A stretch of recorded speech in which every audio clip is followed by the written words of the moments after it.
Graham. I am I'm super excited for today because today I get to talk to David Mizejewski.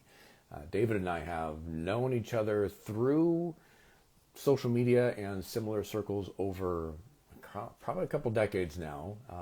And recently I caught him on a podcast talking about the reason you don't want to rake up leaves and all that goes in with that. And a lot of what I've kind of been going into lately is really explaining how we as individuals in everyday life sometimes can look at those who are doing conservation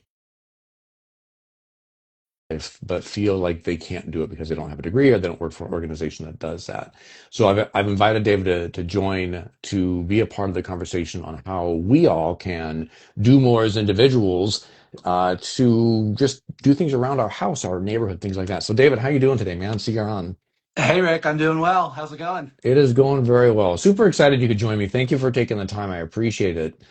I was just saying to everyone before you popped on here that I caught you on a podcast talking about leaving the leaves and the whole program that your organization, Natural Wildlife Federation, right? Did I Yep, say it right? National Okay. Wildlife Federation. Yep, you got Yeah, it. is doing the whole thing, and obviously we're in the middle of November now, so I'm a little behind on helping with this messaging, but Well, it I depends on where you are. If you're further exactly right. south, the leaves are just starting to fall. So, Yes, exactly. I was going to say here in San Diego, we're just now really getting our first version of our fall, which actually goes all the way into January, depending upon which tree species are dropping leaves when. right. But, for where you are in Jersey, I think it's probably maybe a little bit further down the line. But I wanted to open up that discussion as just in general, a lot of what I'm trying to start discussions on is how we, or everybody, regardless of being in a position like yourself or myself, being able to be a spokesperson or working for organizations that do bigger work in conservation, how can we just simply in our day-to-day life protect and help wildlife? And listening to this podcast that you were on, I was like, yeah, this is all of it. This is all the messaging on, and so I wanted to invite you on here for just a little bit, go live to talk more about that. So, for anybody who is watching right now, do a quick introduction. What's your quick background and why you're the guy to talk to about all this stuff? Sure, yeah. So, again, my name is David Mizejewski. I'm a naturalist with the National Wildlife Federation. We're one of the oldest and largest wildlife conservation and education organizations. So, we do our work in a wide variety of ways, working for good policy and legislation back in DC to protect wildlife. But we also do a lot of work trying to get people connected to nature. So, if you grew up reading Ranger Rick magazine, that's the National Wildlife Federation. I did, here I am. So, I think I turned out pretty good. So. Yeah. But yeah, we do our work in a wide variety of ways to basically ensure that wildlife and people thrive in a rapidly changing world, and Mm, we're the cause of most of that rapid change. And so yeah, there's big picture things, right? Like we're doing a lot of work on climate change, a lot of work on endangered species. But to your point, there's so much that each of us can be doing in maybe small ways, but that sort of idea of think globally, act locally, right? yeah. Yeah. We can all do things all like in our daily life.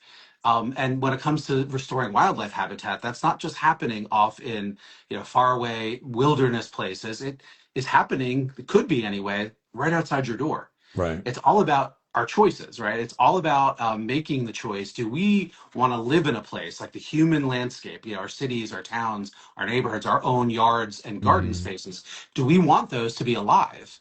Do we want those to be sort of connected into the bigger ecosystem, or do we want them to be dead zones where it's Right. just pavement and pollution and lawns that don't support anything doused in pesticides, right? Well, that's kind of what we have now. And back in 1973, the National Wildlife Federation launched this whole movement, this natural gardening, native plant, wildlife habitat gardening program. It used to be called Backyard Habitat. I Now we remember. really Yeah. kind of, yeah, talk about it more about not the place, because we realize if you talk about backyards, it really excludes a lot of people who Sure. maybe live in rural areas and have big acreage, or live in urban areas and don't have big yards, right? Right. The idea with this is that wildlife habitat starts with plants. They're the foundation of the ecosystem, base of the food web. And if we plant the right plants, which are the native indigenous plants that our wildlife species co-evolved with over millennia and Yeah. whose life cycles are in sync with each other, we all have the power just by planting some things in our yards.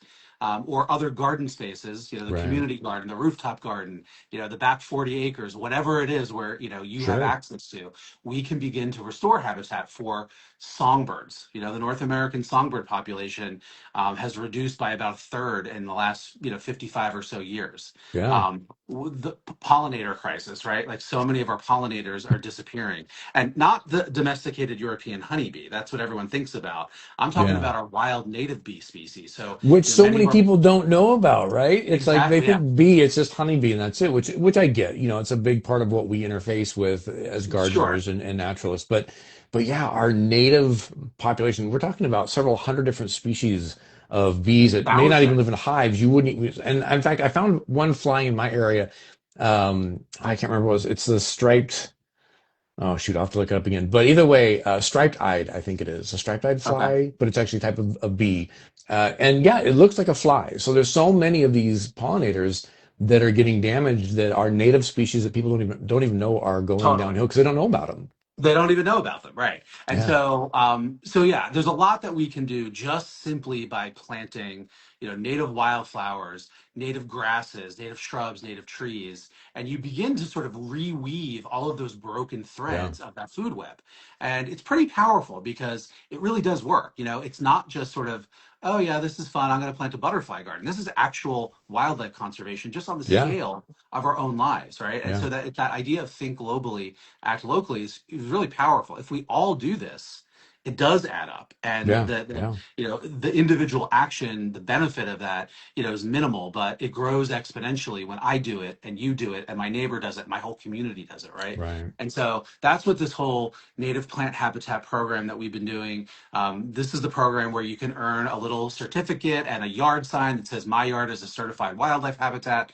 Nice. Really is a grassroots way of helping to spread the message. So Yeah. I encourage folks to check that out from the National Wildlife Federation. But I want to come back to the leaves Yes. because one of the coolest things, in my opinion, as a naturalist, is that dead plants are full of life. Even Yes. when they die, plants are critically important habitat for all sorts of wildlife. So think about, a tree, that's Yeah. dead or dying, right? Well, the woodpeckers are drilling holes in it for nesting. They're drilling holes in it to get at the carpenter ants and the termites and the beetle larvae, right? And then all sorts of other critters can get into those holes. Other cavity nesting birds then use the holes that the woodpecker did, right? And Right. then eventually those rot out and they get big enough where squirrels and raccoons and hawks and owls, right? So that Yeah. dead tree is a valuable resource, yet we tend to want to get rid of them because they're ugly, right? Right. So, that's one way dead plants are full of life. But the other one is those fallen leaves. And this, if you listen to one of the many podcasts I have done in the last month or so, because I've been doing a whole media tour about this Leave the Leaves movement, Hmm. it's going to be a repeat for you, Rick. But hopefully, some folks out there listening have not heard this yet. No, and The that's and gist, that's just it. As I want to help broadcast that as best I can, even on this platform here, because it is such an important message, and I yeah. appreciate that you guys have been doing a media tour about this because it is literally one of the easiest ways to be a conservationist by not doing something, basically. Exactly. Yeah. I mean, well, that's one of the perks. There's really sort of three main reasons why leaving your fallen leaves at this time of the year. And again, we talked about this a second ago. Regional diversity is great in the Yeah. U.S. in North America. You might not have a sort of a fall the way that we do here in the East. So obviously apply this as it applies to where you live, right? Right, But because it's important too, because we're talking about native wildlife. So even if it's like here in San Diego where our fall is technically just barely starting and only goes, we don't have winter, or you have somewhere where you've already cleared your leaves. Either way, this what you're about to talk about is so important for your native where you are. So right. apply what David's about to tell you about to your location and so really start looking around and seeing how this process of fallen leaves plays such an important role to insects, birds, waterways, everything else. I'll stop. Yeah. I So don't want no spoilers. I want you to tell them. yeah. So, I mean, I just want to start by saying, think about what happens with the seasonal cycle of deciduous plants, right? In the fall or, the winter or whatever, again, depending on where you are, it might be a little bit different, dry season, wet season, whatever. So, but what happens is these plants drop their foliage and they go dormant. And what happens to it? Well, those leaves and even the evergreens drop their needles. Sure, Not all yeah. of them, right?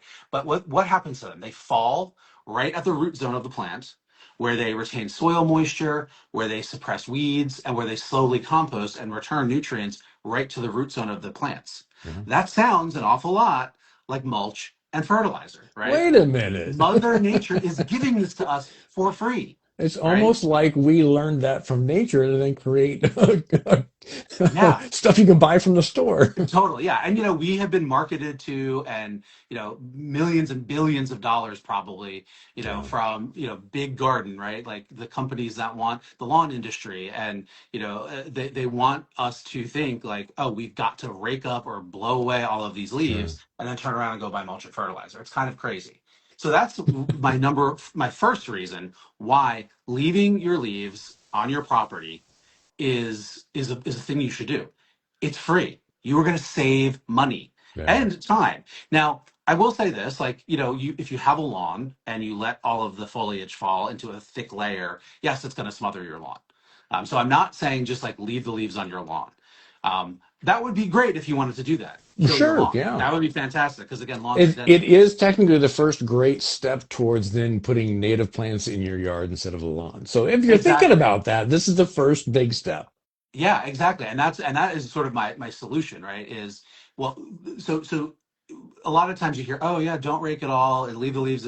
It's really not about that. I mean, you might have to rake your leaves off of your lawn and your walkways, and maybe your HOA is requiring you to do that. We recognize that.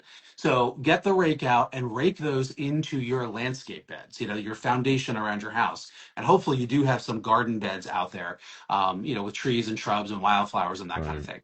Use the fallen leaves as they were intended by Mother Nature, as that layer of mulch that's going to protect your plants. And for herbaceous plants that go dormant in the winter from the Hmm. roots up, you can just cover them, and Yeah. just use it like any other mulch. You don't want to pile it up against the trunk of trees and shrubs because that can encourage rot and things like that. Just like you would do the store-bought mulch. Leave a little ring around, a couple inches. Don't pile it on too thick. You don't want 2 feet of leaves, right? But depending on where you live, what kind of leaves or needles you have, anywhere from like 2 to 4 inches is probably a Hmm. good layer. You're gonna have to experiment a little bit. What you want is to sort of for it to last through the winter into the spring when everything sprouts up again. And if you've planted densely, you don't even need to add any more mulch at that point because the Right. plants themselves shade out the weeds and whatnot. But at any rate, that's the first reason why you want to leave your leaves. It's free, and you'll save money.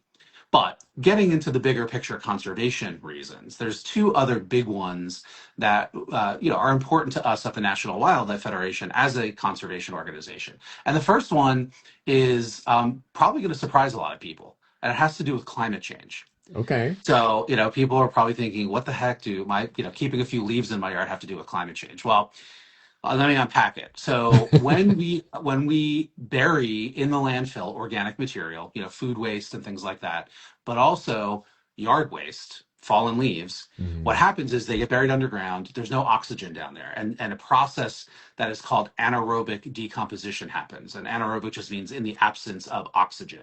And when Hmm. organic material breaks down without oxygen present, it produces a gas called methane. And methane is one of the most potent greenhouse gases that when it gets Yeah. up in the atmosphere, it holds heat and doesn't let it escape. And it's like exponentially more potent as a greenhouse gas than, say, Right. carbon dioxide, which of course is the biggest, the most abundant greenhouse gas that we Sure. are spewing out, in our by burning fossil fuels. So anyway, so our landfills are spewing out all of this methane, and it turns out that landfills are the third largest source of methane pollution in the U.S.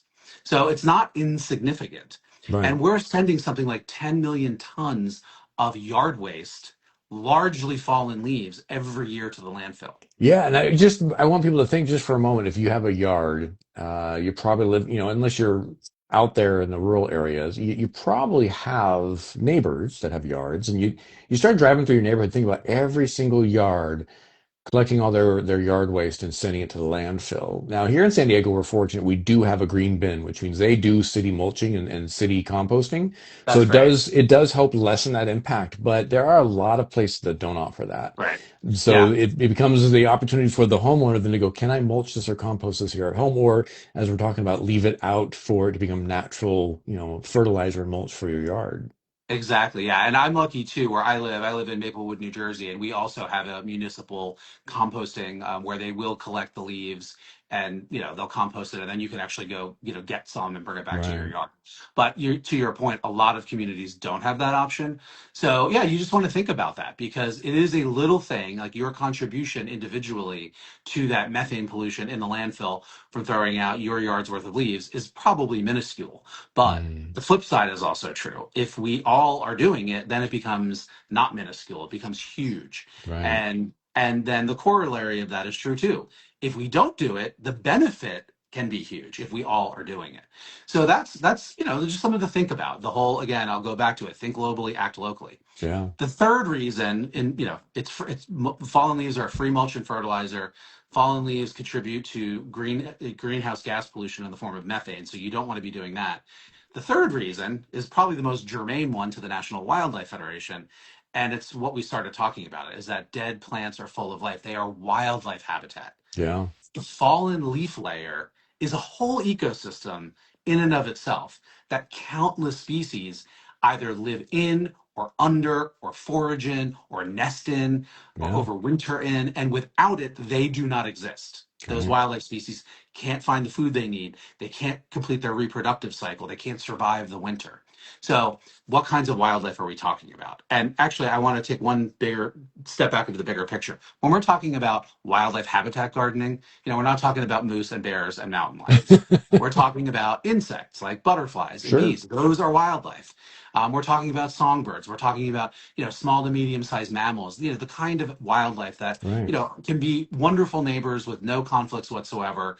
That we can give a habitat to, and we Right. can share our space with if we just again we'll give them some habitat, right? Right. So And who and lives? and I'm going to jump in real quick too, just to add to that. Although we're not talking bear, moose, and these bigger exotic animals that people like to talk about for conservation, which is great and perfect.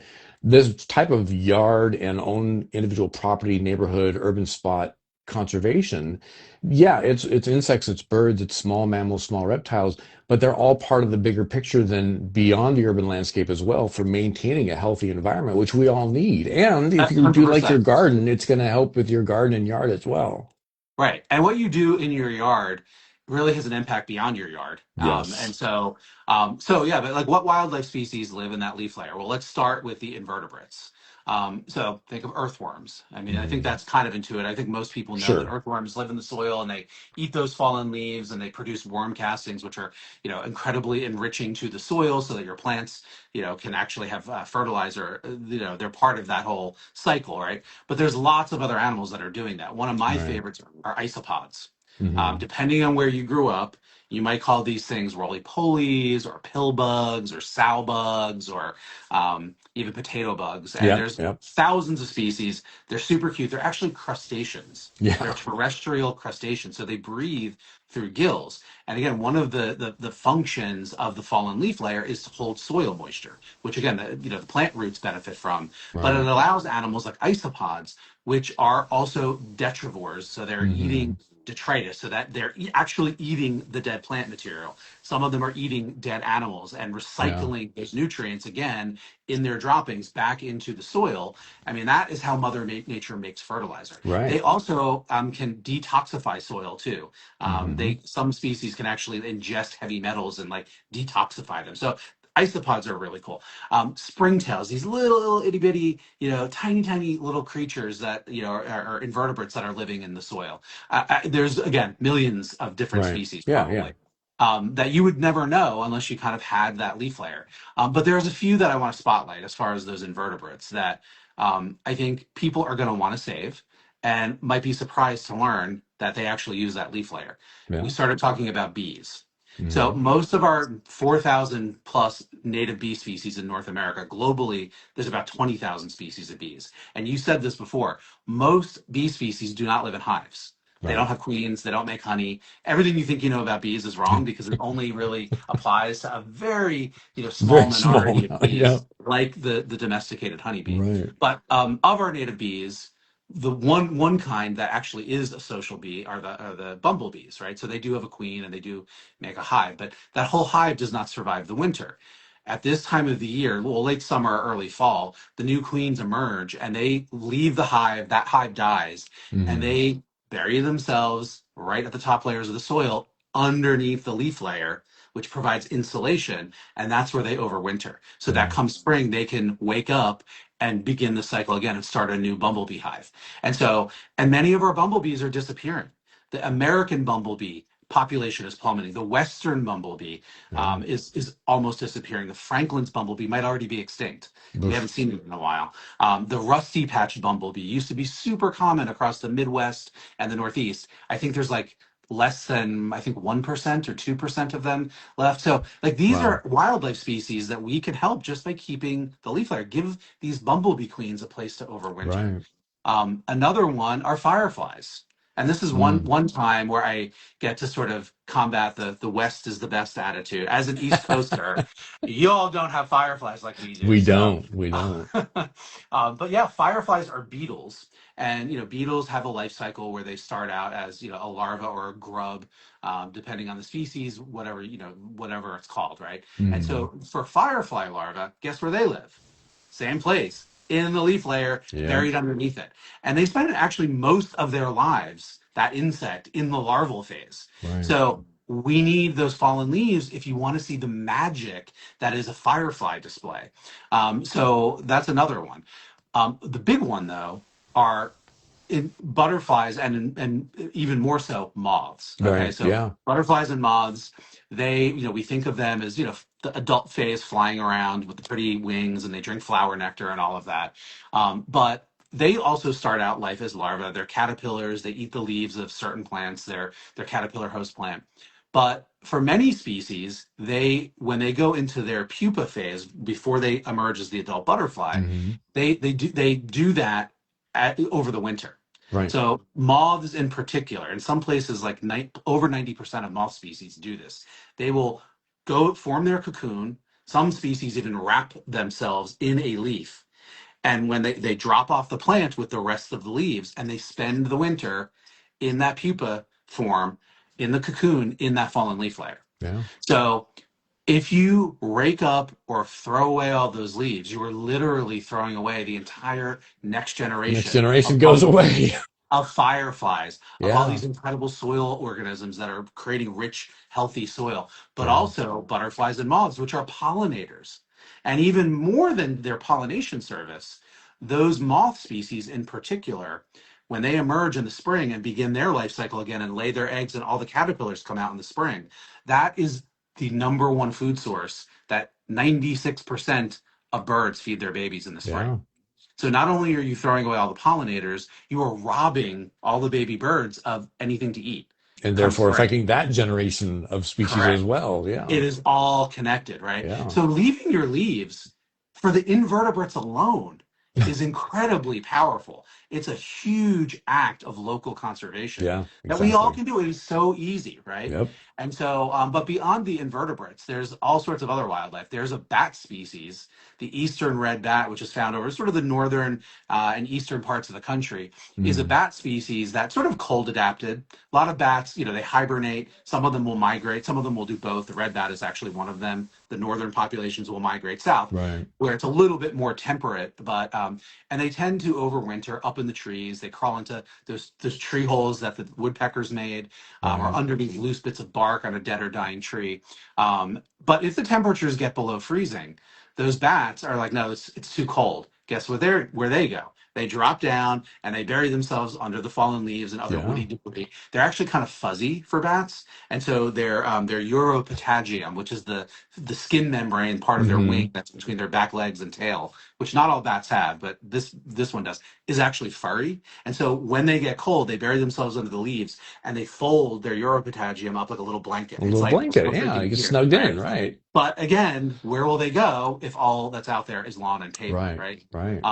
There are birds that forage in the leaf layer. We think of robins as Sure. lawn birds and the sign of spring and all of that. Well, the robins are only looking on the lawn because that's all there is for them to forage in, right? Sure.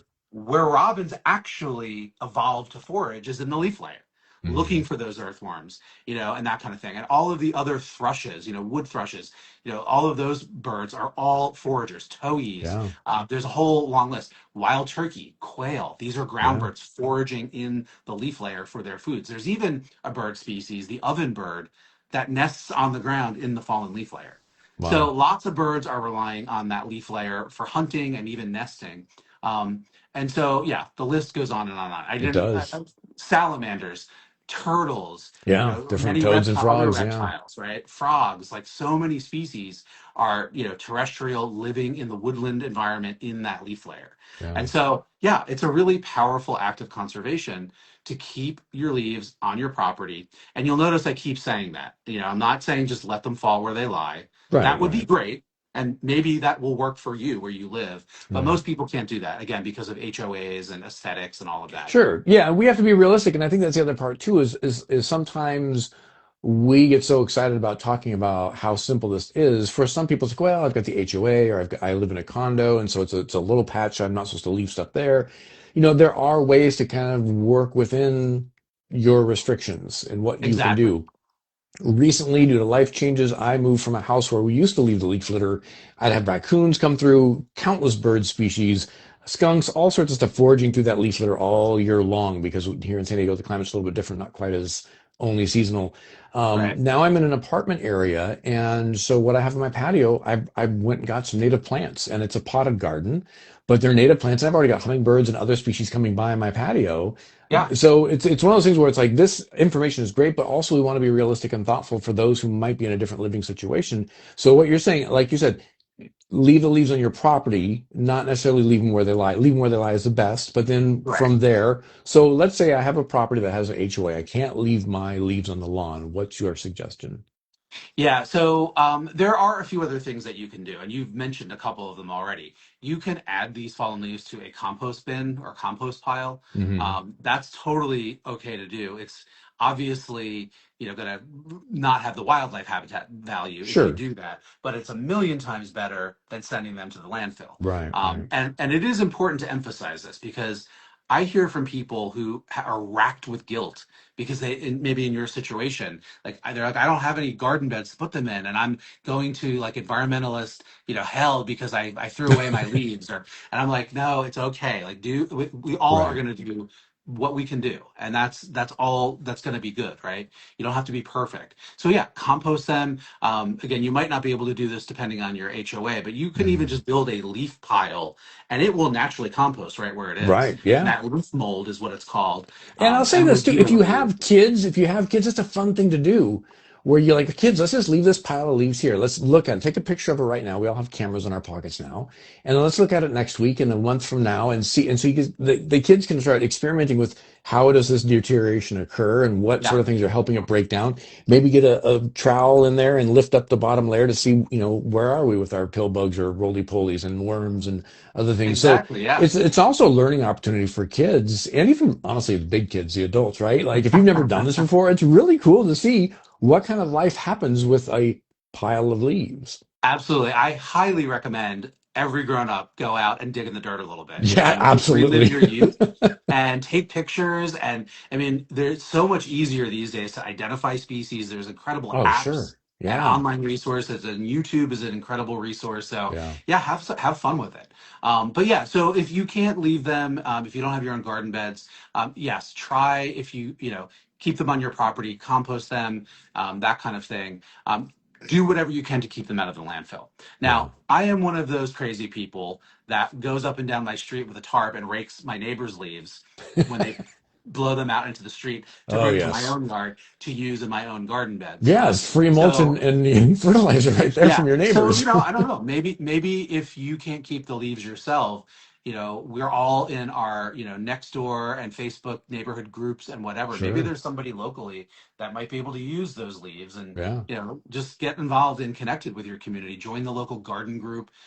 You'd be surprised at how many people are looking for leaves at this time of year. Yeah, and So and that's some another. elementary schools, I know in my area at least, they do little gardens for the kids to learn about the Yeah. gardening. So contact them, see if they could use some leaf litter as well as part of their Totally. gardening. Yeah. What you don't want to do is like take all your leaves to like the local park and dump them. No, Because we don't want to. I mean, that might be fine again if you do it in terms of impact, but if everybody is doing that, you're sure. going to get 6 foot piles of leaves, and that is unnatural. That's too many. Correct. It's Correct. going to Yeah. pile up against the trees, and it's going to damage them, and that kind of thing. So yeah, do your best is really what I'm Yeah. saying here, and that it's okay if you just don't have any other option. But I Right. do want to go back to the idea of if you do have a yard, right, and you have more leaves than you can use in your existing garden beds, well, fall is the perfect time to create new garden beds. It's the Yeah. perfect time to plant trees and shrubs and grasses and wildflowers just before they go into the winter season and go dormant. They actually survive a lot better when they're not Hmm. growing on the top, versus planting them in the late spring or summer where Right. it's heat and you're losing all their moisture, right? Yeah. So hey, maybe this is an opportunity for you to smother some of that lawn. And it does, like maybe a 10-foot stretch, a 10-foot Hmm. by 5 foot Yeah. stretch adjacent to an existing bed. And then, oh, suddenly now I have somewhere where I need those leaves. And that's the Yeah. time where you really can layer them thick before anything is in there. And you can put a big old pile of leaves. And if you really need to, if you're worried about the grass growing up, you can either dig it up and just flip it over, or you can get cardboard or Hmm. newspapers and put a Yeah. thick layer of those down to smother the grass and then pile those leaves on top. And then come spring, that will be composted down enough that you can actually plant in it. So yeah, there's a lot of different options that you can sort of again try to reduce, reuse, recycle, right? Right. Right. So really, it's not about reducing here, but it's about reusing and recycling those leaves again in the way that Mother Nature intended. Yeah, and I like the way you mentioned too, this is an opportunity to widen your flower bed. So a lot of people are like, well, I like my lawn because the kids play there, or I can go out with my dog and play there. And absolutely, our Yeah. culture has really overemphasized the need for a grassy lawn. But to your point, maybe there's a compromise. Maybe you can widen it, flower beds, or narrow down your lawn a little bit, and take this moment now in fall with the leaves and everything else. So yeah, Yeah. great stuff, David. I really appreciate it. Yeah, of course. And this is all part of that whole sort of bigger movement of restoring the ecology of where we live. Yeah, And it starts with us. It starts with our individual actions. And yeah, I keep going back to what the late Jane Goodall always said, and that was, your life matters, your choices matter. hmm And if and that applies to this as well. yeah, What you choose to do in your own piece of the earth matters. yep, And again, we have a choice. We can spray pesticides everywhere. We can rip up all of the native vegetation and plant non-native stuff that has no ecological connection. Nothing eats it. Nothing is supported by it. yeah, We can continue on that pathway and have nothing but lawn. Or we could have beautiful, thriving, living landscapes with the sound of songbirds and frogs and trickling water and the yeah. beauty of butterflies and the buzz of bees and the smell of flowers, right? Like I know which one I would pick, right?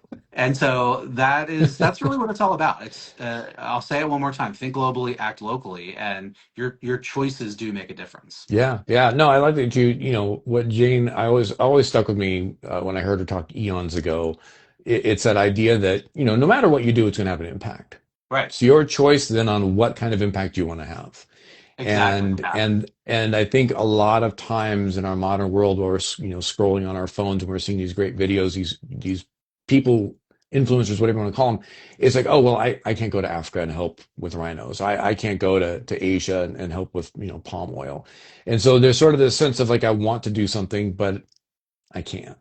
And Yep. and to the point of what we've been discussing for the last 30 minutes or so is that you actually can. It's just a matter of reevaluating, yes, what these influencers are doing or bigger conservation organizations are doing is great and wonderful and important, but your simple behaviors in your own environment have an impact as well. So I think we'll wrap it up on that, David, unless you have anything else you want to add. No, I was just going to say, brilliantly stated. I couldn't Yeah. agree more. So Yeah, yeah. Well, thank you so much for your time, David. I really appreciate you joining me here. And yeah, we'll keep in touch as things develop. Maybe we'll do another revisit on this in spring to talk about what people can do for their own local habitat in the springtime as things start to grow. I would absolutely love that. And maybe I can come back and we can talk more about why everything you think you know about bees is wrong, because there's a Oh, lot. yes. Oh, Yeah, we should do that. Yes. yeah, yeah. But yeah, no, Rick, We'll be in touch. yeah, please do. Obviously I love talking about all of this stuff. So whenever you want me, I'm here. Perfect. All right, dude. Well, I will hold Okay. you to that. Thank you Okay. so much. You're welcome. See ya. All right. Have a good one, buddy. Bye.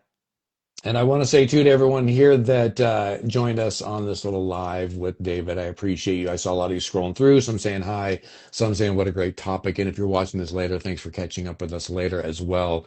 It is such a joy to be able to reach out to fellow conservationists, spokespeople, educators, naturalists like David, and ask them to have this conversation and be able to put this on this platform because I'm just sitting here in my apartment, and he's obviously sitting at home. And I think a lot of what we have done in the past, I know what I've done in the past, is I'm out and about doing things and sharing that. And it's important to do that. And I'm not downplaying the importance and value of people who are doing that.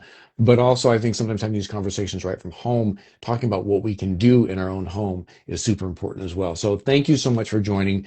If you want to leave a comment once I post this, please do. If you're seeing this afterwards, you want to share it with somebody else too. I'm going to keep doing some of these conversations throughout the next few weeks, maybe even into the new year. We'll have to wait and see. All right. Have a good one, everybody.